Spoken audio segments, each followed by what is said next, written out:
Hey, I'm Sensei Federico, and this is Sweeping Serpent and Covering the Flame. Alright, Sweeping Serpent is awesome, so let's start with that. So first thing, step forward left foot, right downward block, left inward block. So that makes sure you're universal. So you have your downward and your inward. This is just, even, you can do this as a great sparring drill. It's just 1, 2, down, in, down, in, down, in. So I would definitely work that motion first. So first thing, you're stepping out of the way, you're doing your downward block, and you're coming across with your inward block. Then you're gonna shuffle forward forearm. Now, you're gonna side kick, but there's a knee in there, or a hidden knee, so I like to say.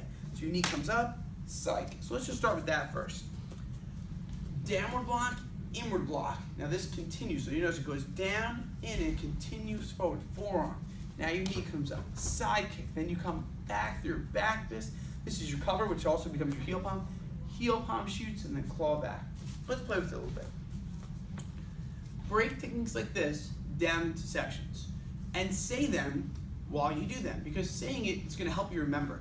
If you just do it in the air, sometimes you're not always going to remember, but sometimes when you say it, you hear it.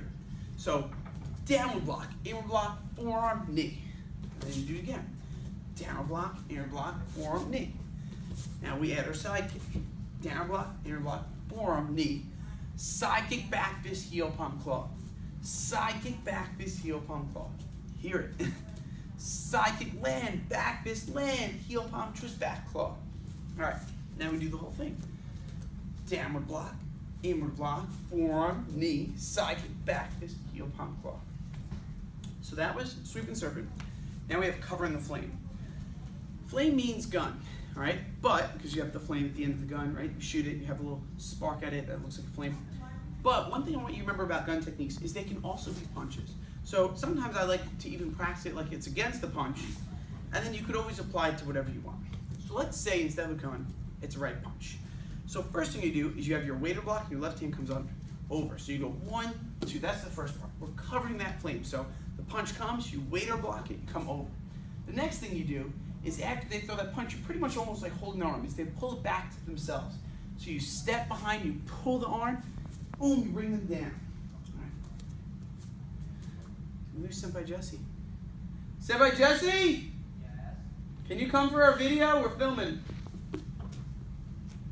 He's one of our audience members. Do I take my shoes off? No, leave him on for the video, it's fine.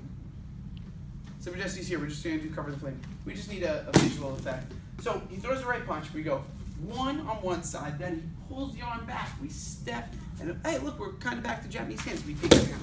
Alright, then we do our stomps. So kind of just to play with that first is, we have our waiter, then over. So actually, let's do it from this angle too. So I mean, the punch comes, you're like, whoa, this comes up, and this comes over. So in one motion, you're kind of like, whoa, and you're coming over it. What you can also see from this is even if I just have my hands up and he throws the punch and I kind of just clip it, or even if it clips me, look, I can still kind of make it work from here. 1. Then, the whole point is if he tries to hit with the other hand or just turns and pulls, this comes up and in front of it. Now, we take the right leg and we're going to step all the way through, almost like I'm trying to run away. Run away. All right, oh, but this came down with me. All right, then we have our stomps. I'll let Senpai Jesse go, because I know he's getting food. Thank you, Senpai Jesse. So we did our, I'm going to do this angle. 1 step takedown. Now we have our stomps.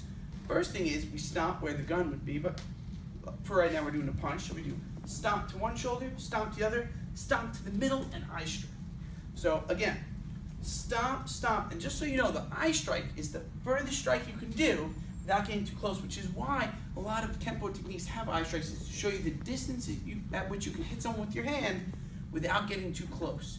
This shows your furthest length that you have, even if you don't hit them.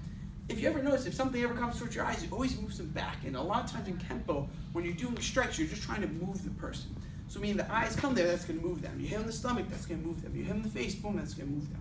So you're always trying to kind of put them off balance, and the eye strike always helps with that. So one more time. I'm going to do it backwards. I'm going to do it this way. 1 step, 2 take down, stomp, stomp, stomp, eye strike. I'm Sensei Federico. That was Sweeping Serpent and Covering the Flame, and Senpai Jesse was my assistant.